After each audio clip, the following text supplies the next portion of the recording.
Շնորհակալություն, հարգելի խորհրդարան, հարգելի գործընկերներ, քանի անգամ արդեն այս եւ նախորդ խորհրդարանը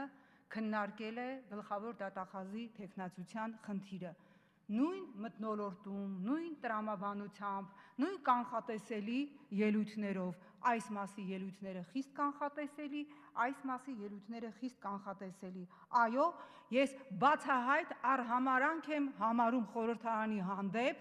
առ այն, որ խորհրդարանը չստացավ հստակ պարզաբանում, թե ինչու հրաժարականի դիմում գրեց Գևորգ Կոստանյանը, ծիծաղելի պատճառաբանությունները առողջական խնդիրների հետ կապված, սա եւս մեկ արհամարանք է խորհրդարանի հանդեպ։ Առողջական խնդիրներն էլ մեր մամուլը շատ տարաբնույթ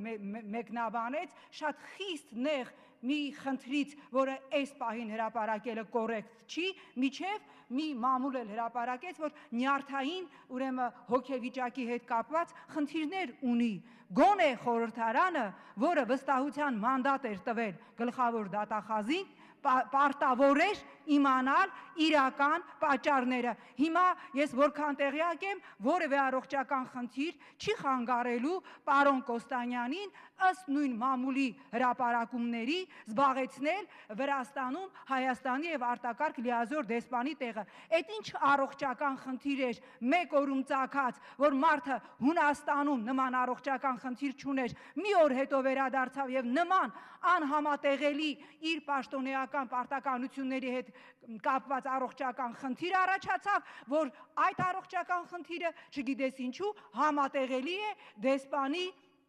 պարտականությունների կատարման հետ։ Այնպես որ ինչ էլ որ խոսեք այստեղ, բնական է, դուք չեք գալու այստեղ եւ ասեք, որ շարունակվելու է Հայաստանի արդարադատության համակարգում տիրող բարդակը։ Դուք չեք գալու այստեղ եւ ասեք, որ շարունակվելու է դատական համակարգի խայտարակ կոռուպցիան։ Դուք չեք ասելու, որ մարդիկ վախենում են դիմել դատարան անգամ ամենակենցաղային խնդիրներով, երբ որ հարց ես տալիս, քեզ նամակ է գրում քաղաքացին, ասում ես դու ոչ առաջի, ոչ երկրորդ, ոչ երրորդ ատյանի դատարան ես, ոչ էլ մարդու իրավունքների եվրոպական դատարան, իրենց պիտի դիմես։ Քաղաքացին պատասխանում է, որ մենք վախենում ենք դիմել դատարան, որովհետև մեզ կնստացնեն կամ լավագույն դեպքում մեզանից փող կպոկեն, դա կլինի լավագույնը, որ մենք կարողանանք մեր օձիքը ազատել դատական համակարգից։ Ի վերջո,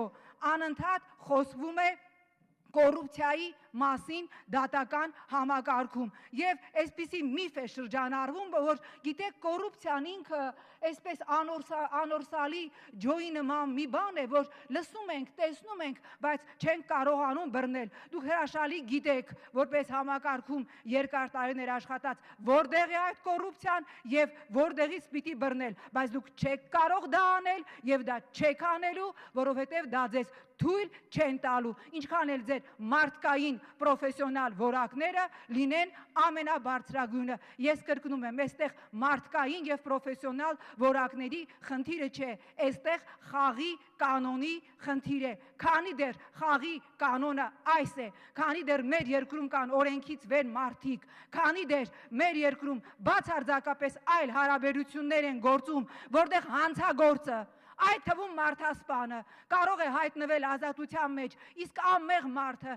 կարող է նրա փոխարեն պատասխանատվություն կրել, ես չեմ հավատում բարի կամքի միսիոներներին։ Այդպես չի լինում։ Խաղի կանոնը միջև չփոխվի, միջև քաղաքական որոշում չլինի իսկապես ինչ որ բան բարեփոխելու, ինչ ուզում եք արեք, միևնույն է, ես շատ կցանկանամ, որ դուք հաջողեք, բայց ձեզանով, մեկ-երկու մարդկանցով, մեծ առումով ոչինչ չի փոխվելու։ Այո, երբ որ հրաժարական տվեց Գևորգ Կոստանյանը, ես հրապարակային դիմեցի խորհրդարանի ղեկավարությանը, բաց հայտարարության տեսքով, գոնե խորհրդարանական խմբակցություններին հրավիրեք հասկանանք, որն է պատճառը, 10 վերսիա կա, հիվանդ է,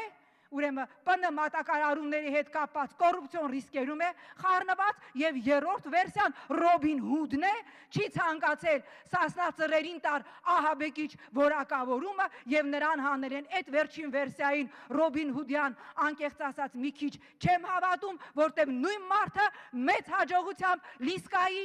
կրիմինալ որդուն չտվեց Ռոբին Հուդյան նման ձևակերպում, այնպես որ ելի եմ կրկնում ճշմարտությունը մենք այդպես էլ չիմացանք եւ մնաց ենթադրությունների մակարդակով։ Հիմա մենք ինչ երաշխիքներ կարող ենք ունենալ, որ վաղը ինչ որ բան այնպես չեք անի, ինչ որ մի մատակարարումների կամ մեկ այլ խնդրի հետ կապված կամ մի քիչ ուշ կվերադառնաք ձեր հանգստի վայրից եւ ձեզ հետ եւս հանկարծ չի պարզվի, որ ձեր ճնշումը 180-120-ի վրա է եւ դուք չեք կարող պաշտոնավարել գլխավոր դատախազի պաշտոնում։ Քանի անգամ խոսվեց Սարի թաղում խաղաղ ցուցարարների վրա կազմակերպված բանդաների մասին, որոնցից մի մասը բերվել են Մասիսի կուրատորն էլ այստեղ նստած էր 5 րոպե առաջ, դեմքերը հրապարակվեց մամուլում, ինչ արվեց այդ ուղղությամբ, ոչ մի բան, այնպես որ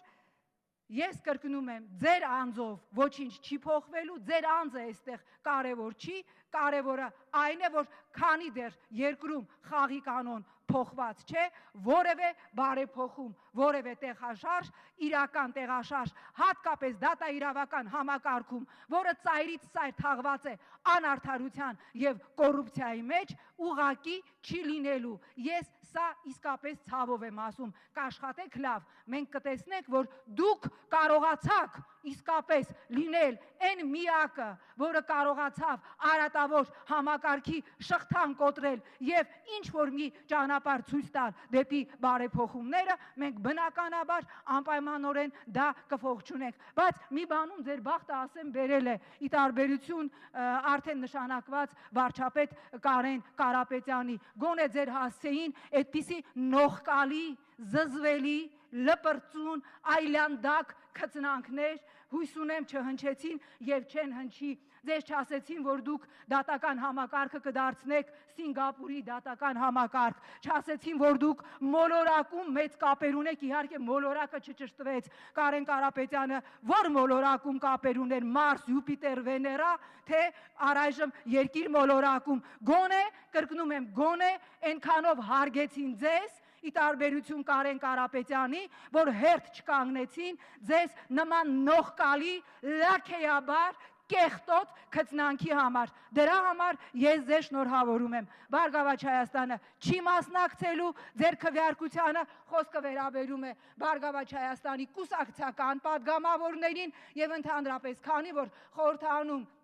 քննարկվում է ազգային ժողովի կանոնակարգ օրենքը, մենք անպայմանորեն առաջարկելու ենք, որ այն падգամավորները, ովքեր ինչ-ինչ հայացքներով այլևս չեն կիսում խմբակցության դիրքորոշումը եւ ազատ են իրենց դիրքորոշումներում, ընդհանրապես